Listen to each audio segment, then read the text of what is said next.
Bismillahirrahmanirrahim. Assalamualaikum warahmatullahi wabarakatuh. Waalaikumsalam warahmatullahi wabarakatuh.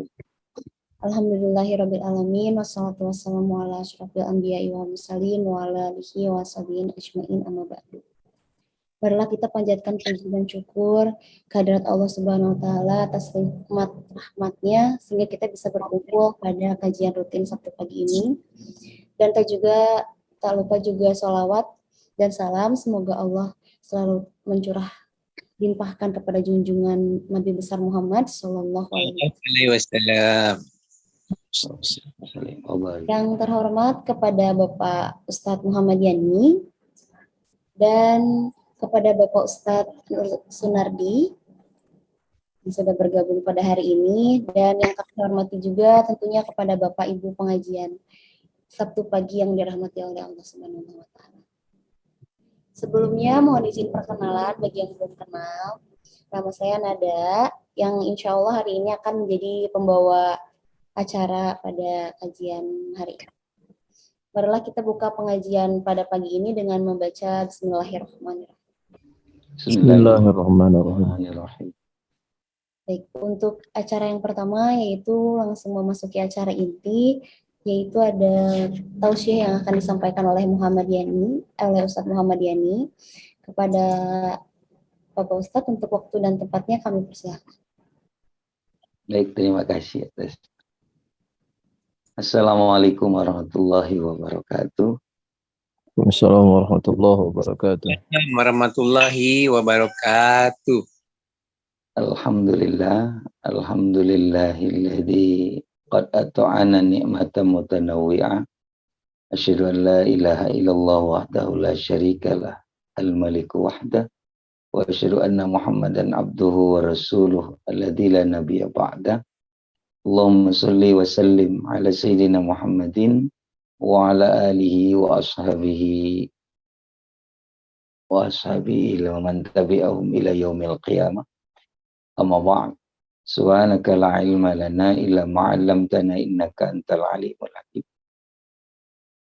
Baik jemaah Bapak Ibu sekalian yang ikut bergabung, alhamdulillah di pagi hari yang cerah ini kita bisa bertemu dunia maya mungkinnya, tapi hatinya tetap terhubung juga. Moga-moga ini menjadi salah satu wasilah syafa'atul dariyah minad dunya ilal akhirah insyaallah. Amin Allahumma. Mari sama-sama kita syukuri kesempatan yang luar biasa ini, kenikmatan yang luar biasa ini, kesehatan yang juga diberikan dengan luar biasa ini, dengan merubahnya menjadi dari kenikmatan, keselamatan, kesempatan merubah menjadi ketaatan kepadanya insyaallah. Amin. Mari sama-sama bersyukur dengan ucapan alhamdulillahirabbil alamin. Sebab kata Syekh Ibnu Katsir, ada bedanya orang mengucap hatur nuhun saja dengan mengucap alhamdulillah, atau dengan istilah bahasa-bahasa yang lain. Ucapan syukur, jazakallah, syukran katsiran, atur nuhun, matur suwun dan lain sebagainya, itu masih kurang sempurna dibandingkan dengan ucapan alhamdulillah. Kesannya sepele, tetapi hikmahnya Syekh Ibnu Katsir dalam tafsirul Qur'anil Azim bahwa ada kerugian tersendiri bagi orang yang enggan mengucap alhamdulillah, yang antara lain adalah dia cuma diberi yang dia minta tatkala dia bersyukur dengan selain kalimat alhamdulillah, tetapi jika dia mengucap dengan ucapan alhamdulillah, dia akan diberi bahkan yang tidak dia minta. Nah, ini keunggulan yang luar biasa. Maka mari jangan berat lisan untuk mengucap alhamdulillahirabbil alamin. Kemudian tidak lupa salawat serta salam kita hadiahkan kepada junjungan alam, yakni Nabi besar Muhammad Sallallahu Alaihi Wasallam. Mudah-mudahan syafaat tercurah baik di dunia maupun di akhirat insyaallah. Amin. Baik Ibu Bapak yang bergabung dalam acara ini, mari sejenak kita berbicara tentang komitmen diri pasca berhaji. Tentu saja tanpa mengurangi rasa hormat, tanpa ingin menggurui, tanpa ingin memberi pelajaran dan lain sebagainya. Ini lebih kepada mengingatkan saja. Karena saya yakin ustadz-ustadz yang membimbing, ustadz-ustadz yang mendampingi dalam proses haji dan umrohnya sudah lebih mumpuni saat menyampaikan di kala manasiknya. Tetapi ini lebih kepada mengingatkan agar kembali kita dalam nuansa wa tawassaw bil haq wa tawassaw bis sabr. Nah, pagi hari ini ingin kita renungkan sejenak atau ingatkan kembali tentang bagaimana komitmen diri kita, baik itu tatkala berangkat haji dan umrah atau kemudian setelah kembali dari tanah suci ke negeri sendiri. Ya, saya beri tema dengan komitmen diri pasca berhaji agar supaya jangan sampai amalan-amalan yang dilakukan, baik itu berhaji, tentu pada kesempatan ini yang kita fokus membahasnya, kemudian juga di amalan-amalan yang lain pada saat melakukan amal itu tidak membekas sama sekali, naudzubillahi min dzalik.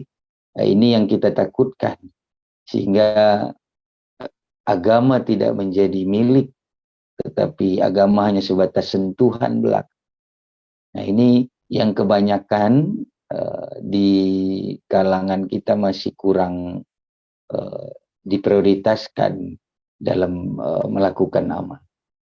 Baik, berangkat dari masalah komitmen diri pasca berhaji ini, biasanya ekspektasi dari amal, dalam hal ini kita fokus amal haji misalnya, ekspektasinya adalah makbul mabrur. Nah, ini sebenarnya berkaitan satu sama lain, tidak terpisah. Tetapi memang ada makna tersendiri pada saat mengkaji apa itu makbul, apa itu mabrur. Ini kita ambil dari beberapa referensi, misalnya seperti kitab Syarah Suyuti, Lisunan An-Nasai. Di sana dijelaskan bagaimana makbul dan mabrur. Nah, makbul secara terminologi atau etimologi dulu, supaya lebih agak lengkap. Secara etimologi ini adalah diterima. Jadi amalan haji kita yang diterima itu ekspektasi awal. Kemudian barulah dia kemudian yang lebih sering didengar adalah mabrur. Mabrur itu menjadi baik. Diterima baru menjadi baik. Karena seandainya sesuatu amal ditolak Allah tidak menjadi apa-apa tentu. Nah, ini makbul baru mabrur. Nah, makbul dan mabrur ini ekspektasi. Ekspektasi yang abadinya tentu saja sebagaimana dalam hadis Rasulullah SAW yang menyebutkan al-hajj mabrur laisa lahul jaza ilal jannah. Tentu saja ekspektasi abadi kita adalah surga, ridho dan surganya Allah Subhanahu. Dua hal ini biasanya menjadi harapan, target utama pada saat melaksanakan ibadah haji dan umrah. Nah, dari dua hal itu baru kemudian kita melangkah di tanah suci pada saat melakukan haji dan umrah itu menjadi duyufullah, menjadi tamunya Allah. Ini biasanya sama seperti santri yang di pesantren, kalau boleh saya kiaskan. Santri yang di pesantren dididik, ditempa, dibimbing untuk melakukan amal-amal, tentu saja tidak sulit karena ada satu kedisiplinan, ada keberjamaahan. Ini membuat ghirah tersendiri pada saat melakukan amal. Nah, itu tidak sulit rasanya, sehingga banyak santri yang mampu tahajud di pesantren. Nah, itu membiasakan mereka di pesantren, dan itu menurut saya biasa. Yang sulit adalah ketika santri itu dia keluar dari pesantren, lalu dia kembali dalam kehidupan masyarakat yang majemuk, yang kemudian godaan lebih daripada yang terjadi di pesantren. Memang di pesantren juga pasti ada godaan, tetapi di dunia luar yang dia geluti lebih lagi godaan. Nah, berkiaskan itu, beranalogikan itu, sama kiranya ketika kita berhaji. Ada ghirah tersendiri dalam haji dan umrah. Satu, kedisiplinan pada saat diarahkan oleh rukun-rukun haji, kemudian sunnah-sunnah haji dan umrah itu yang dilakukan step by step, yang itu sudah menjadi sebuah kedisiplinan amal itu.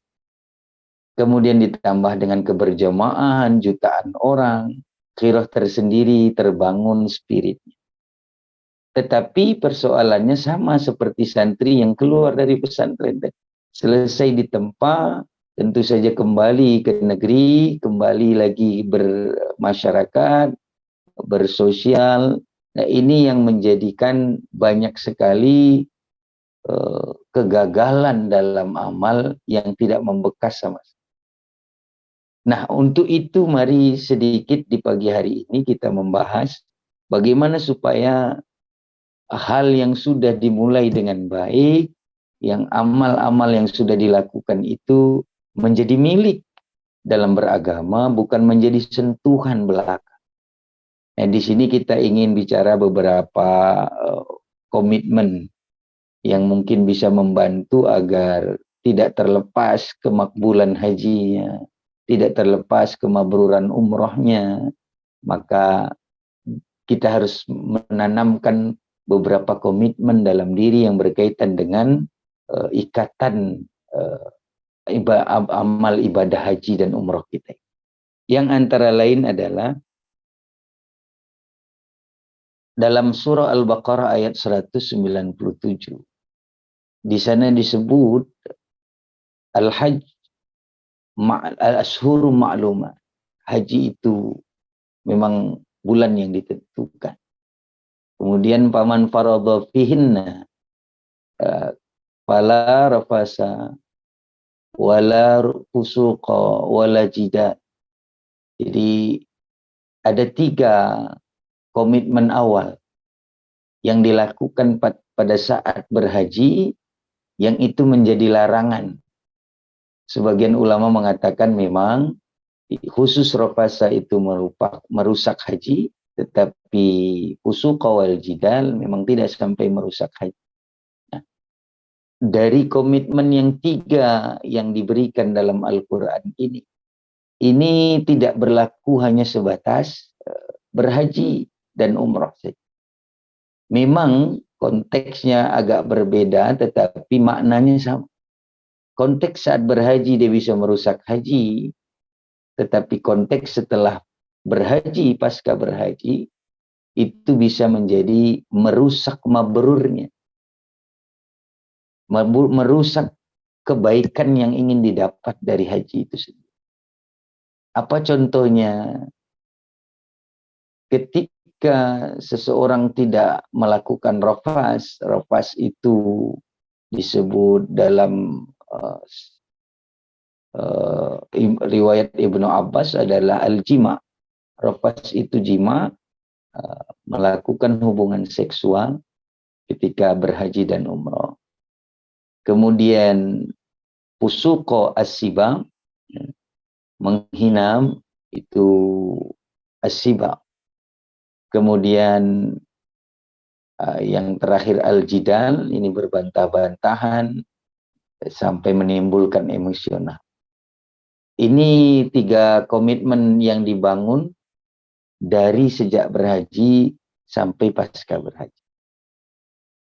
Tiga hal ini tidak sulit memahaminya karena sudah dilakukan. Tinggal kita meneruskan tiga perkara itu untuk, kalau menurut salah satu asarus sahabat, dalam hal ini adalah Sayyidina Umar ibn Khattab radhiyallahu anhu, yang setidaknya minimal 40 hari pasca berhaji itu doa, ucapan, bahkan bisa menjadi wasilah bagi orang lain pada saat orang meminta kepada jamaah haji yang sudah pulang bahkan ke negerinya sendiri dalam masa 40 hari, kata asarus sahabat Sayyidina Umar ibn Khattab radhiyallahu an, itu masih ada kemakbulan dalam ucapan dan doa. Nah, ini keunggulan. Kemudian dari tiga perkara itu ada juga dalam sebuah hadis riwayat Bukhari dan Muslim, riwayat Hakim, dan beberapa riwayat yang lain menyatakan ada komitmen thayyibul kalam, berucap dengan yang baik. Ucapan yang baik perlu dijaga pasca haji, karena itu akan merusak kebaikan haji. Bukan kemakbulannya, tapi merusak kebaikan. Kebaikan ada dua, satu kebaikan buat diri sendiri, kedua kebaikan buat orang lain. Ketika kita di tanah suci, kita menjadi duyufullah, tetapi kita setelah pulang ke negeri, kita harus menjadi safirullah, tamu Allah di tanah suci, tetapi menjadi duta Allah di negeri sendiri, atau di tempat di mana kita berada, bermasyarakat, bersosial. Kita harus menjadi dutanya Allah. Itulah yang harus melekat pada jamaah haji. Itu yang harus melekat pada kita yang pasca berhaji. Ketika berhaji kita menjadi tamu Allah, banyak yang mengarahkan, banyak yang membimbing, baik secara rohani dan jasmani. Bahkan kita mungkin ada bimbingan dari para malaikat di sana. Tetapi ketika kita sudah menjadi safirullah, dutanya Allah, kita melekat ke khalifah sebagai menjadi, kalau boleh bahasanya sedikit, menjadi mewarisi sifat-sifat rahmannya Allah, yang salah satunya tergambarkan dalam thayyibul kalam, berucap dengan yang baik-baik. Ciri muslim salah satunya adalah berucap yang baik. Jika tidak mampu berucap yang baik, minimal lebih baik diam daripada tidak mengucapkan hal-hal yang baik. Ini komitmen berikutnya. Kemudian kita akan lanjut kepada komitmen berikutnya. Dalam hadis juga disebut ifsa'us salam, menyebar kedamaian. Jangan sampai setelah berhaji tidak melakukan kebaikan berikutnya. Salah satu alamatul makbul, alamatul qabul amal adalah, salah satu ciri amal diterima itu ada ghairah spirit untuk melakukan amal berikut. Jadi tidak stuck dalam amal yang diberi iming-iming oleh Al-Quran, diberi gambaran oleh hadis bahwa laisa lahul jaza ilal jannah. Ini hanya menjadi kepuasan tersendiri karena dia masih terikat dengan amal-amal yang lainnya, karena itu menjadi ciri diterimanya amal itu. Nah, ini ada ifsa'us salam. Apa itu ifsa'us salam? Ifsa'us salam itu menyebar kedamaian. Bagaimana kita tidak menjadi bumerang, bagaimana kita tidak menjadi sampah masyarakat, bagaimana kita tidak menjadi cemoohan, tidak menjadi cerminan yang buruk bagi sekitar kita, bagi masyarakat kita. Karena kita sudah menjadi dutanya Allah tadi, safirullah.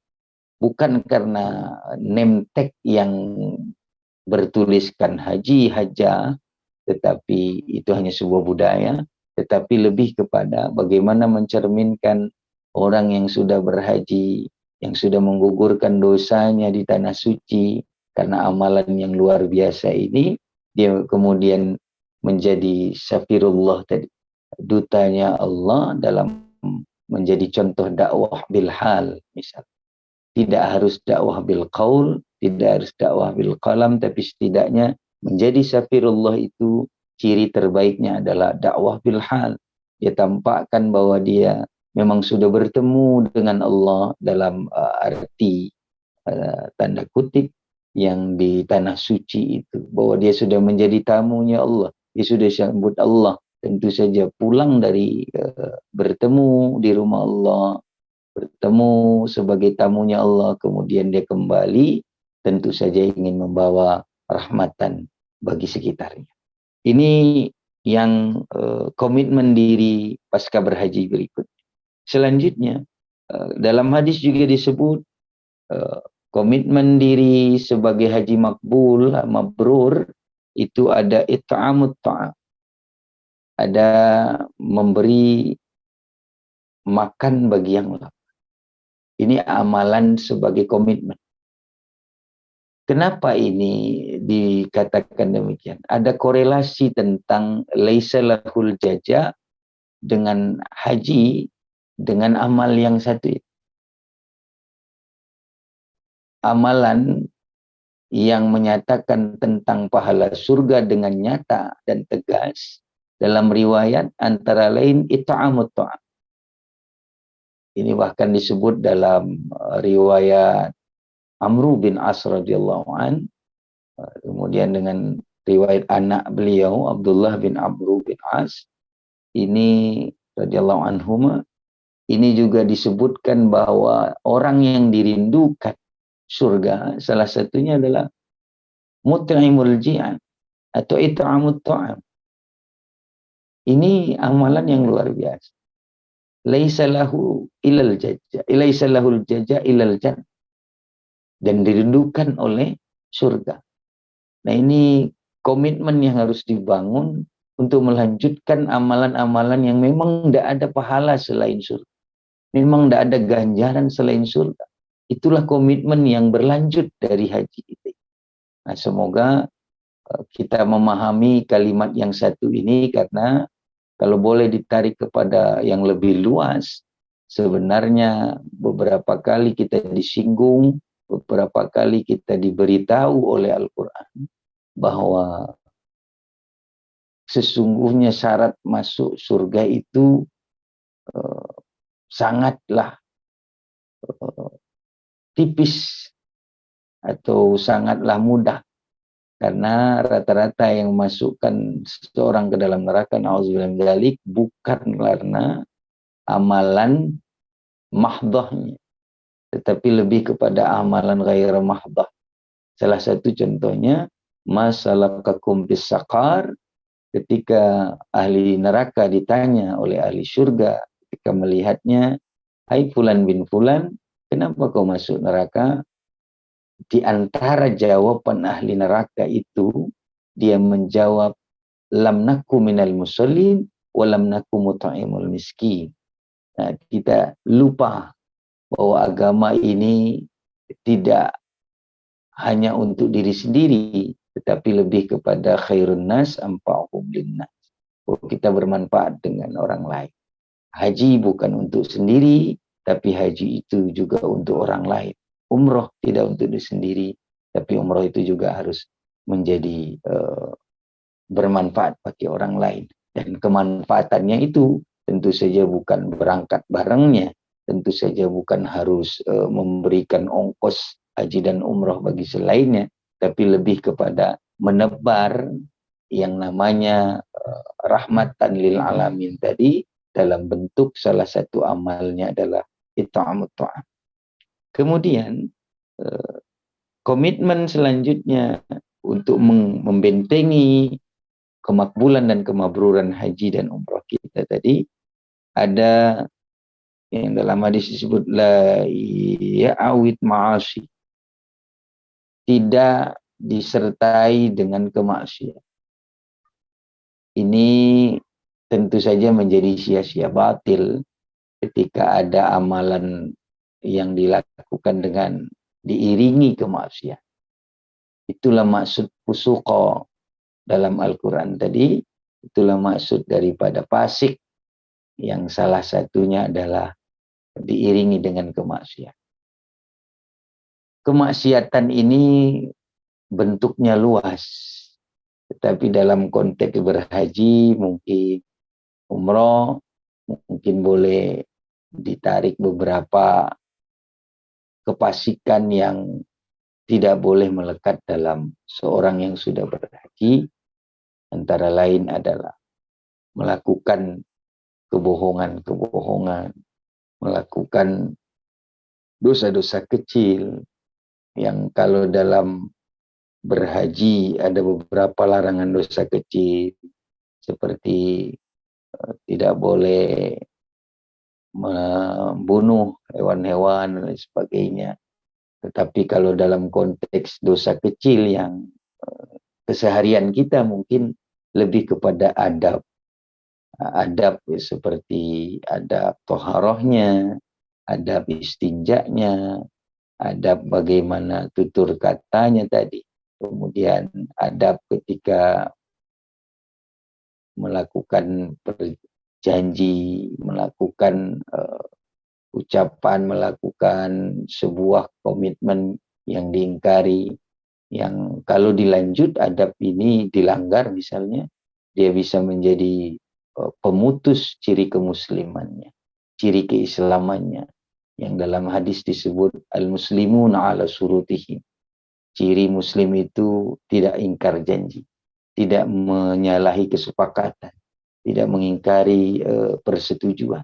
Nah, ini salah satu bentuk yang fasik, dosa-dosa kecil yang dimaksud, yang takutnya diiringi dengan kemaksiatan haji dan umroh. Ini pasca berhaji dilanjutkan dengan tidak mengiringi lagi langkah-langkahnya dengan kemaksiatan. Selanjutnya, la riya fihi. La riya fihi. Tidak ada keriaan. Pada saat haji diberi pahala jannah, tentu saja melalui ridho Allah. Dan ridho Allah tidak turun bagi mereka yang berharap kepada selain Allah. Nah, riya itu, dia tidak berharap kepada Allah, sekalipun seolah-olah dia berjalan dalam ridho Allah. Sesungguhnya dia berjalan pada egonya sendiri, pada ujubnya sendiri, pada takaburnya sendiri. Yang ini menjadikan gugur amal yang dilakukan. Dia tidak mendapatkan apa-apa, dia tidak akan merubah apa-apa, dia tidak akan bermanfaat apa-apa ketika melakukan riya dalam sebuah amal, riya setelah beramal, dan riya sebelum beramal. Semuanya itu berangkat dari niat yang rusak, niat yang buruk, maka itu tidak akan melahirkan amal yang baik baginya. Kemudian selanjutnya kata Rasulullah SAW, la ta'aqqabu ma'siyat. Ya, ini sama mirip dengan la yuwa'id ma'asyi. Tetapi bedanya, kalau la yataqabbahu ma'siyatun, dia tidak berdampingan dengan kemaksiatan. Tetapi kalau la yuwa'id, ya, ini lebih kepada dia pada saat kembali, dia mengulangi kemaksiatan. Kalau dalam berhaji, dia berdampingan dengan kemaksiatan. Artinya dalam sebuah amal, dia seiring sejalan dengan kemaksiatan, maka itu menolak amalnya, maka itu tertolak amalnya, dia akan merusak amalnya. Tetapi kalau dengan kembali beramal, amal yang dia lakukan kemarin tidak rusak, tetapi amal yang kemarin dia lakukan itu tidak akan diterima. Dia gagal. Maka para ulama mengatakan ciri amal diterima ada semangat amal untuk berikutnya. Ciri haji dan umroh diterima, boleh jadi kita tarik semacam kalimat itu, adalah bagaimana pasca berhajinya. Jadi bukan soal ketika di sana khusyuknya, bukan soal ketika di sana lengkap syarat rukun sunnah-sunnahnya, bukan di sana dia paling hebat melakukan amalan hajinya, tetapi ciri amal haji dan umrohnya diterima bagaimana pasca berhaji. Ini menjadi alamatul qabul. Ini menjadi alamat yang sering kita ingin doa dari semua yang kita harapkan ketika pulang berhaji adalah taqabbalallahu hajjak wa umrak wa junubak wa ghafara junubak wa akhlafa nafaqat. Jadi kita ingin doa yang kita harapkan dari semua amalan haji kita itu adalah ingin bahwa kita diterima hajinya, diterima umrahnya, kemudian dihapuskan dosanya, diganti nafkah yang sudah dikeluarkan pada saat ongkos berhaji dan sebagainya. Nah itu alamatul qabulnya, bukan alamatul mabrur. Itu proses kedua. Alamatul qabulnya adalah ketika ada semangat melakukan amal pasca berhaji. Nah kalau itu tidak ada, kalau itu tidak dilakukan, maka alamat amalan yang sudah dilakukan dengan jauh, dengan berat, dengan ongkos yang besar, itu menjadi sia-sia. Nauzubillah. Ini kata para ulama, salah satunya kata Imam Al-Ghazali. Ibu bapak yang bergabung dalam acara pagi hari ini yang diselenggarakan oleh Mabruk Tour, ini travel haji dan umroh insyaallah. Ini beberapa komitmen yang kita ingin bangun pasca berhaji. Yang ini tidak akan lepas, yang ingin terus melekat dalam diri seorang yang sudah melakukan haji. Kenapa kesannya mirip dengan larangan haji? Karena memang sesungguhnya itu yang ingin dilekatkan. Itu sesungguhnya yang ingin diistiqomah. Itu sesungguhnya yang ingin disebarkan sebagai khalifah haji, kira-kira sebagai khalifah dari berhaji, sebagai orang yang sudah pernah menjadi tamunya. Nah ini dalam makna inilah yang ingin kita renungkan pagi hari ini, bagaimana haji yang kita lakukan, umroh yang kita lakukan, dididik, ditempa dengan amalannya tersendiri.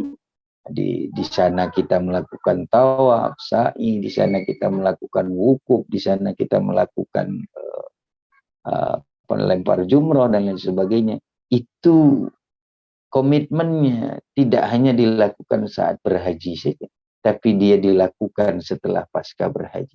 Tentu saja tidak secara tekstual letterlek dalam mengamalkannya, tetapi lebih kepada kalau saat berhaji melakukan syariatnya, selesai berhaji, pasca berhaji, kita melakukan maqasidus syariat.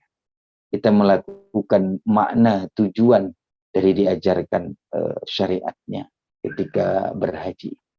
Ibu bapak yang bergabung pada pagi hari ini, mungkin sekelumit inti materi yang kita renungkan pagi hari ini adalah demikian.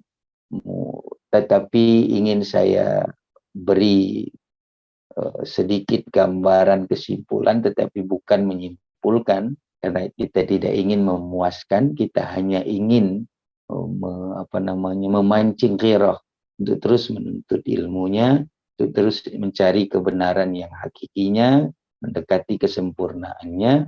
Tapi ini hanya sebatas agar tidak jauh dari yang diharapkan dari tema yang kita bahas pagi hari ini, agar supaya lebih mengerucut dalam pandangan yang lebih simpel untuk dilakukan. Kira-kira beginilah yang ingin kita renungkan pagi hari ini adalah bagaimana pasca berhaji tidak mengkhianati hajinya, tidak mengkhianati amal yang dilakukannya itu perlu membangun komitmen. Pertama, komitmen secara gamblangnya adalah melakukan makna yang sudah diamalkan ketika di tanah suci untuk disebarkan makna-maknanya di negeri sendiri.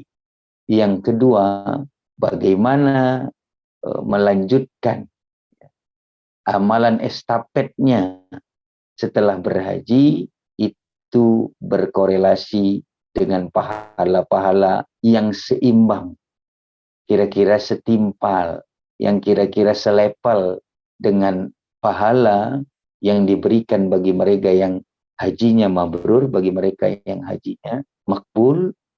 Itu yang menjadi komitmen kita. Supaya apa?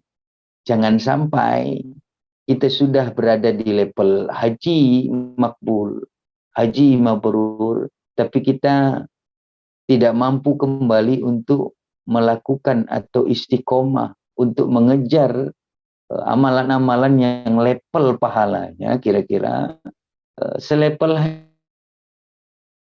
Memang kesannya itu saja. Memang kesannya amalan ya begitu-begitu saja. Ya momennya ya itu lagi. Tetapi yakinlah setiap amal yang dilakukan dalam istiqomah itu tidak akan pernah sama amalannya di sisi Allah seolah-olah monoton, stuck, tidak. Semua amal yang dilakukan dalam istiqomah itu selalu maknanya ziyadah. Tidak akan pernah maknanya stuck, tidak akan pernah namanya amal itu sama. Saya kasih contoh yang sangat ringan yang sering kita lakukan adalah sholat. Sholat yang kita lakukan saja. Ketika orang sholat subuh, lalu dia mengulang kemudian melakukan sholat di waktu zuhur, subuh belum tentu sama derajat yang dia terima dengan zuhur yang dia lakukan. Apa bedanya? Para ulama fikih sebagian memaknai ada 1.300 derajat dalam setiap sholat. Di situ yang kita tahu ada beberapa, yang antara lainnya adalah makruh, ada sunnah, banyak lagi derajat yang dilakukan, belum tentu sama. Ya ini contoh bahwa istiqomah saja tidak pernah sama. Amalan yang didapat, pahala yang didapat, nilai yang didapat dalam sebuah amal, apalagi tidak istiqomah.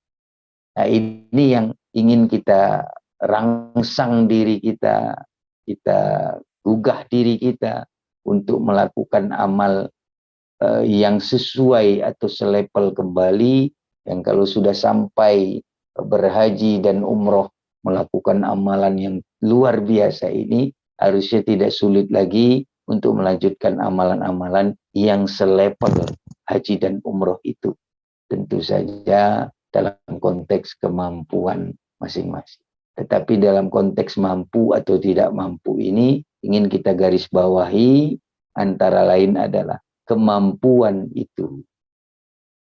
Kemampuan itu selalu diiringi dengan kemampuan. Rata-rata kemauan itu melebihi kemampuan. Tetapi untuk konteks beramal, kemampuan istiqomah tidak satu-satunya untuk dilakukan dalam amal. Tetapi ada namanya riyadhah. Untuk menuju ke istiqomahan amal, dia harus melewati riyadatul amal. Apa itu riyadatul amal? Riyadatul amal adalah bahwa dia berupaya untuk melakukan satu amal. Berusaha untuk satu amal. Ketika dia berusaha, ketidakmampuannya itu sesungguhnya menjadi kemampuan sendiri. Ketika kita melakukan amal yang menurut kita sulit, nah amal itu sulit ketika melakukannya, tetapi tidak akan terasa sulit ketika belajar melakukan. Belajar melakukan ini namanya proses. Nah, kalau istiqomah itu adalah salah satu hasil sekalipun sebenarnya masih dalam proses, tetapi riyadhah ini lebih kepada proses. Nah, nilai itu tidak sebatas dalam proses. Nilai itu tidak sebatas dalam hasil. Tetapi nilai yang lebih diinginkan Allah sesungguhnya nilai yang dalam proses. Kalau kita memberi nilai sesuatu, tentu melihat hasil. Berbeda dengan Allah. Allah memberi nilai pada proses. Karena hasil itu ketentuan Allah. Hasil itu ketentuan Allah. Hasil itu adalah kudrah Allah. Tetapi proses adalah iradatul.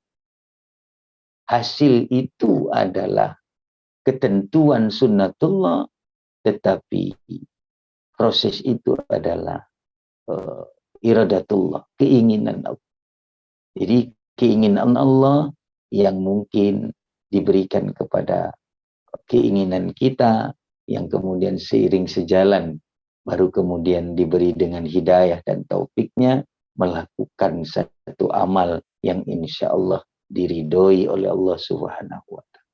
Nah, ini beberapa komitmen yang kita ingin raih atau ingin kita lakukan pasca berhaji, barulah kemudian terasa haji yang sudah kita lakukan, umroh yang sudah kita laksanakan itu, oh ternyata bermanfaat bagi sekitar, bermanfaat bagi kita. Tentu saja feedbacknya adalah kita, tetapi kesannya memberikan kepada orang lain, kesannya membagikan amalan itu untuk orang lain, tetapi hakikatnya feedbacknya adalah untuk kita, boleh jadi untuk keluarga kita. Nah, ini yang kita raih tatkala kita melakukan komitmen-komitmen pasca berhaji ini. Semoga saja nilai-nilai haji makbul, nilai haji mabrur itu bukan menjadi tujuan akhir, tetapi tujuan akhir kita adalah bagaimana setelah melakukan haji. Bukan saja euforia tatkala mampu melakukan haji, tentu saja itu kebanggaan tersendiri. Tidak semua orang bisa berangkat, tidak semua orang bisa berhaji, tetapi bukan itu soalnya. Bahkan na'udzubillah min dzalik, kerugian yang besar bagi mereka yang berhaji tetapi tidak mendapat kemakbulan, tidak mendapat kemabruran, alangkah lebih rugi ketimbang orang yang tidak berangkat haji. Na'udzubillah. Nah, ini kerugian yang sangat besar, semoga tidak kita alami. Untuk membentengi kerugian itu agar tidak terjadi, mari kita lanjutkan, kita estafetkan amalia yang seiring dengan ilmiah, yang dalam konteks berhaji adalah komitmen yang dibangun untuk melakukan maqasidus syariah dari haji itu sendiri, melakukan amalan-amalan yang sudah secara ritual dilakukan, tetapi spiritualnya boleh jadi belum selesai sampai di tanah suci, tetapi terus berlanjut bahkan sampai mengerti hakikat dan jati diri. Nah, ini saja mungkin sebagai materi.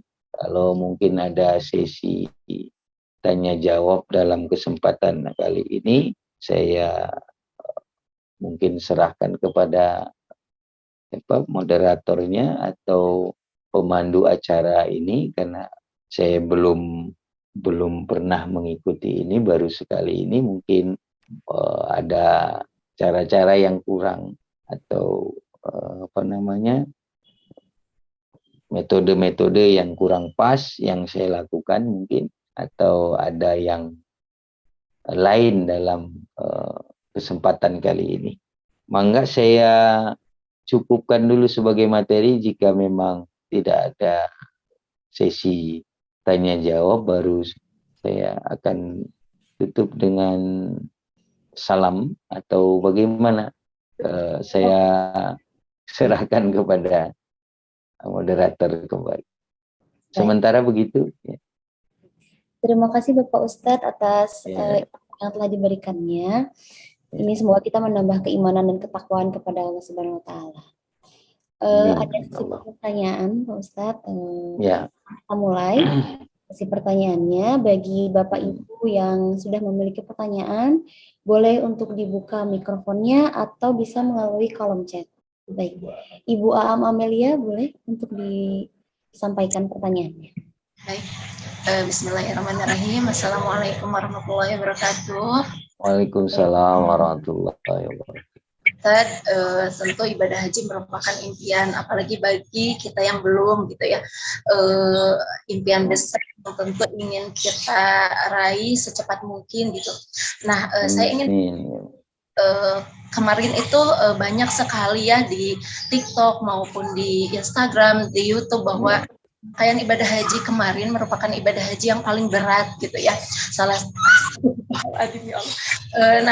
satunya bagaimana kita menyiasatinya gitu ya. Apalagi bagi yang sudah tepuh gitu dengan cuaca ekstrim, kemudian dengan persiapan pemerintah Arab Saudi sendiri yang dirasa kurang maksimal gitu, sehingga banyak kita yang kemarin melaksanakan ibadah haji yang sakit bahkan yang wafat gitu ya. Nah, bagaimana gitu persiapan yang memang harus kita lakukan gitu. Baik, itu saja. Terima kasih. Ini apa langsung atau bagaimana? Boleh langsung untuk dijawab. Baik, bagus sekali pertanyaan Ibu. Jadi bagaimana melakukan persiapan haji terkait dengan kita melihat konteks orang berhaji mungkin dengan cuaca ekstrim dan beratlah saat melakukan haji itu. Tidak semua mampu tentu saja, ada yang sudah sepuh, ada yang sudah ini. Nah, bagaimana menyikapi itu? Dalam setiap amal ada namanya untuk membentengi kekhusyuan itu, kata Imam Ghazali, ada ta'zim. Ta'zim itu menyiapkan. Jika kita menganggap peristiwa haji atau amalan haji ini adalah amalan yang agung, amalan yang sangat mulia, tentu persiapannya juga persiapan yang sangat besar. Tidak boleh menyamakan amalan yang sebesar haji dengan persiapannya dengan sepele, dengan yang begitu-begitu saja. Artinya kalau memang sudah fisik melemah, berarti kita harus ada antisipasi jika ingin tetap melakukan haji. Tapi jika memang kita kira-kira tidak mampu, tidak harus memaksakan untuk berhaji. Karena sesungguhnya hakikat niat ketika berangkat, kemudian bisa dengan syariat dibadalkan dan sebagainya, itu lebih cocok untuk dilakukan bagi mereka yang tidak mampu melakukan haji.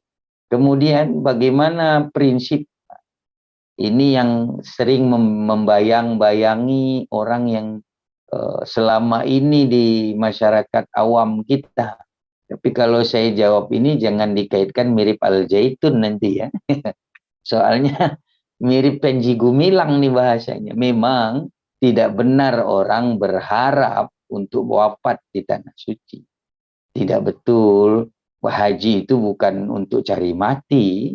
Haji itu untuk bukan ingin wafat di tanah suci, tapi justru itu pemberian. Syahid itu anugerah Allah. Syahid itu anugerah Allah, bukan untuk diingini, bukan untuk orang yang berniat untuk wafat di sana.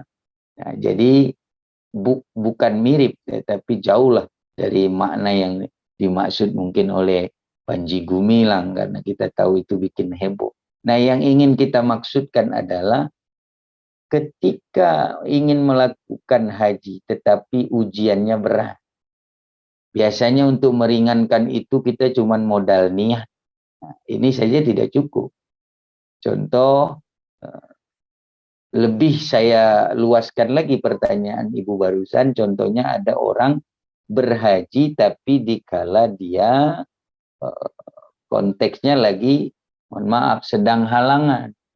Sekarang ada teknologi kesehatan yang bisa menahan haid, menahan halangan itu. Ada orang berangkat haji yang bisa meminum pil atau sebagainya untuk tidak keluar darah haid. Itu kan sebagian daripada masalah yang perlu dibahas sebenarnya. Kita belum pernah dengar pembahasan ini. Lain waktu boleh juga diusulkan itu, bagaimana orang berhaji dengan meminjam uang, bagaimana orang berhaji dengan menahan haid karena tidak ingin batal hajinya jika dia berhaji datang bulan dan lain sebagainya. Kemudian bagaimana orang berhaji dengan kondisi yang sudah fisiknya uzur dan lain sebagainya.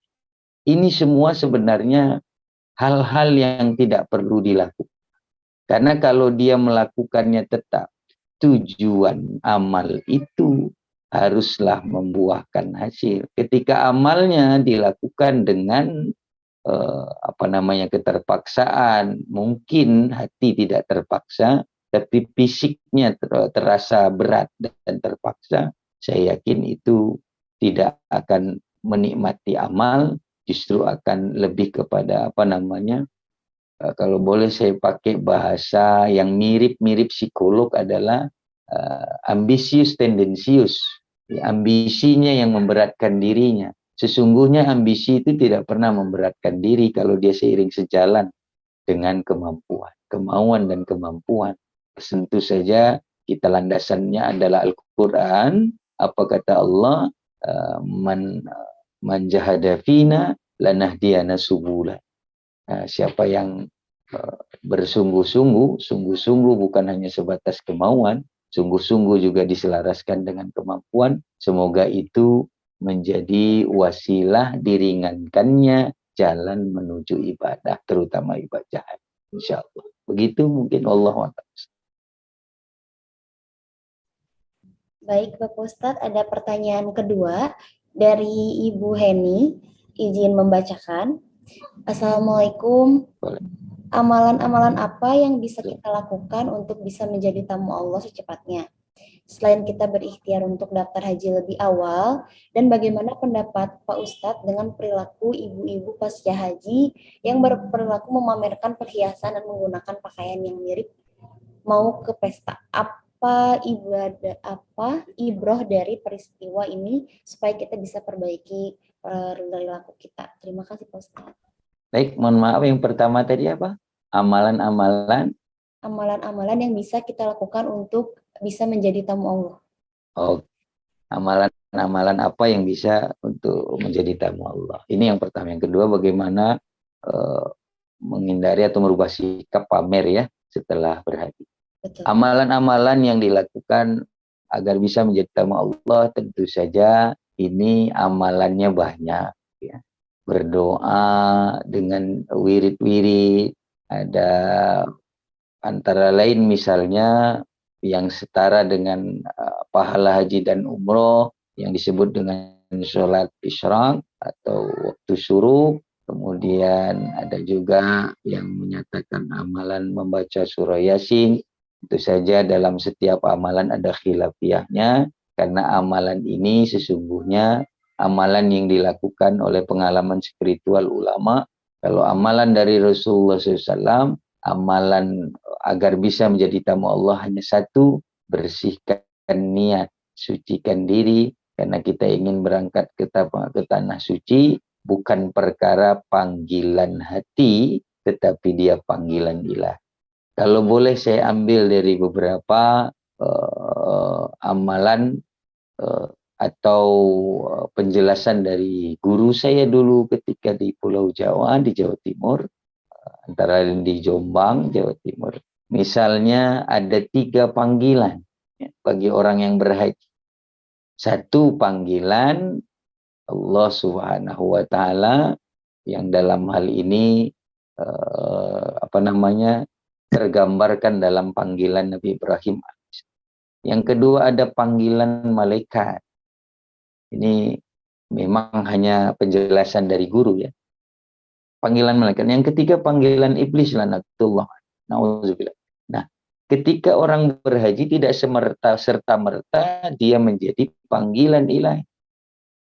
Ada panggilan ilahi, ada panggilan malaikat, ada panggilan syaitan, iblis lah. Apa contohnya? Ada orang yang dipanggil ilahi, dia tidak punya rumus.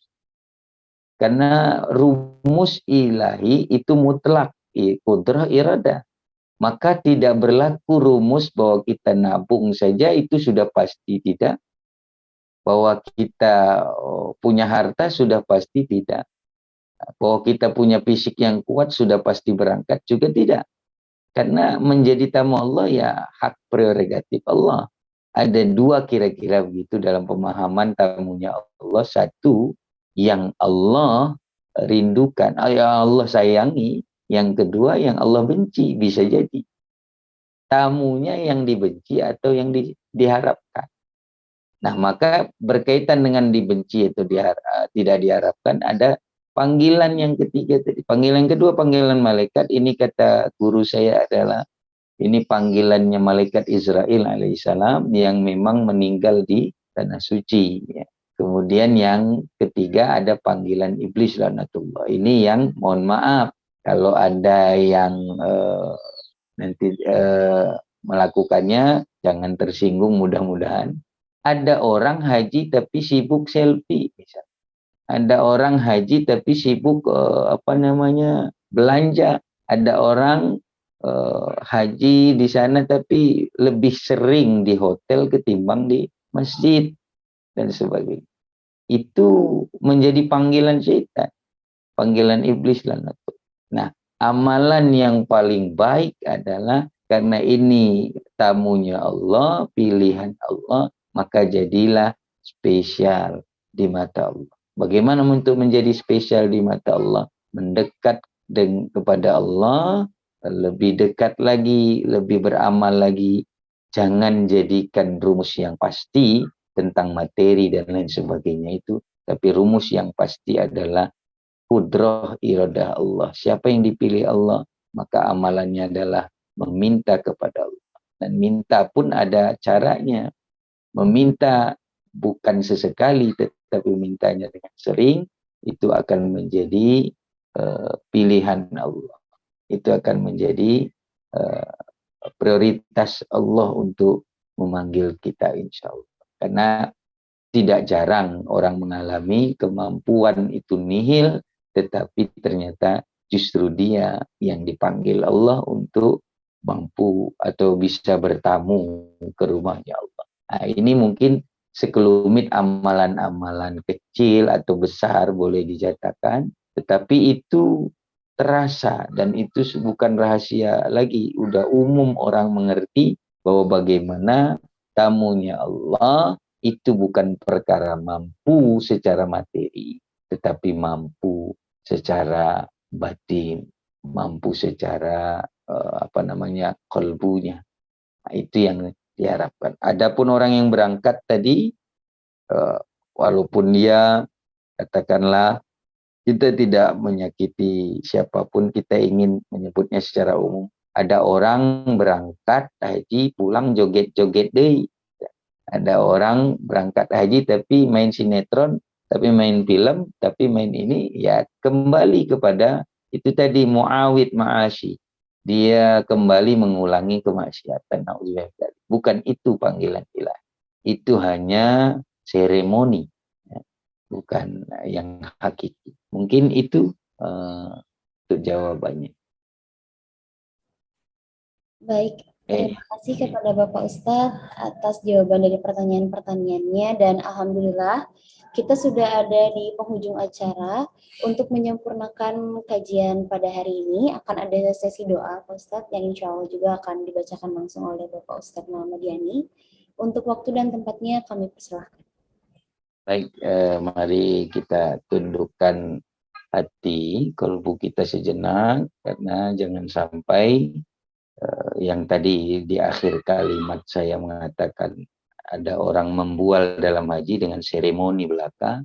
Jangan sampai doa juga menjadi seremoni. Karena kata Rasulullah SAW, layak balut doa amin qablan ghafilin lahin. Tidak diterima doa kalau hatinya lalai. Maka mari tundukkan hati dengan penuh kekhusyuan. Semoga semua niat, semua nadar, semua cita-cita, azam, niat, maksud diijabah oleh Allah Subhanahu wa taala. Amin Allah. Ala hadhihi niyah wa kullu niyatin salihah wa ila hadratin Nabi al-Fatihah. A'udzubillahi minasyaitonir rajim. Bismillahirrahmanirrahim. Alhamdulillahirabbil alamin arrahmanir rahim. Maliki yaumiddin. Iyyaka na'budu wa iyyaka nasta'in. Ihdinas siratal mustaqim. Siratal ladzina an'amta 'alaihim ghairil maghdubi 'alaihim waladdallin. A'udzubillahi minasyaitonir rajim. Bismillahirrahmanirrahim. Alhamdulillahirabbil alamin wassalatu wassalamu ala asyrafil anbiya'i wal mursalin wa ala alihi wa ashabihi ajma'in. Allahumma salli aqibatana fil umuri ad-din wa ad-dunya wal akhirah innaka 'ala kulli syai'in qadir. Allahumma inna nas'aluka ridhaka wal jannah wa na'udzubika min sakhatika wan nar. Allahumma innaka 'afuwun karimun halimun tuhibbul 'afwa fa'fu 'anna. Allahumma ighfir lana dhunubana wa liwalidayna warhamhuma kama rabbayana shighara wa li jami'il muslimina wal muslimat والمؤمنين والمؤمنات الأحياء منهم والأموات برحمتك يا أرحم الراحمين. اللهم يا الله إلا أنت مقصودنا ورضاك مطلوبنا أعطينا محبتك ومعرفتك بوجود تقبل حجتنا وتقبل عمراتنا ومن كل أعمالنا إنك على كل شيء قدير. اللهم كبرت سننا وضعفت قوتنا اللهم لا تأخذنا قبل أن نقضي الأمانة إنك على كل شيء قدير. اللهم اجعل خير كلامنا عند انتهاء أجالنا قولا لا إله إلا الله محمد رسول الله صلى الله عليه وسلم إنك على كل شيء قدير. اللهم يا الله ارحمنا وارحمهم برحمتك يا أرحم الراحمين. اللهم أعطينا رزقا حلالا طيبا واسعا مباركا إنك على كل شيء قدير. اللهم اختم علينا يا الله أجلنا وأجلنا بحسن الخاتمة ولا تختم علينا يا رحمن أجلنا وأجلنا بسوء الخاتمة إنك على كل شيء قدير. اللهم ببركة الحج وببركة العمرة اغفر لنا ولهم يا الله يا رحمن يا رحيم يا أرحم الراحمين. ربنا آتنا في الدنيا حسنة وفي الآخرة حسنة وقنا عذاب النار. سبحان ربك رب العزة عما يصفون والسلام على المرسلين والحمد لله رب العالمين. الفاتحة. أعوذ بالله من الشيطان الرجيم. بسم الله الرحمن الرحيم. الحمد لله رب العالمين الرحمن الرحيم مالك يوم الدين. إياك نعبد وإياك نستعين اهدنا الصراط المستقيم صراط الذين أنعمت عليهم غير المغضوب عليهم ولا الضالين. Hadanallahu wa iyyakum ajma'in. Wallahu muwaffiq ila aqwamit thoriq. Wassalamualaikum warahmatullahi wabarakatuh. Waalaikumsalam. Waalaikumsalam warahmatullahi wabarakatuh. Hatur nuhun Ustaz. Sami-sami. Alhamdulillah. Selesai sudah acara kajian kita pada hari ini. Saya pribadi dan mewakili kerabat kerja yang bertugas hari ini mengucapkan mohon maaf apabila ada kesalahan kata, dan saya juga ingin mengucapkan terima kasih kepada Bapak Ustadz Muhammad Yani dan tentunya kepada Bapak Ibu jamaah semuanya yang telah hadir pada kajian hari ini. Saya Nada Hirul Kalam. Wassalamualaikum warahmatullahi wabarakatuh.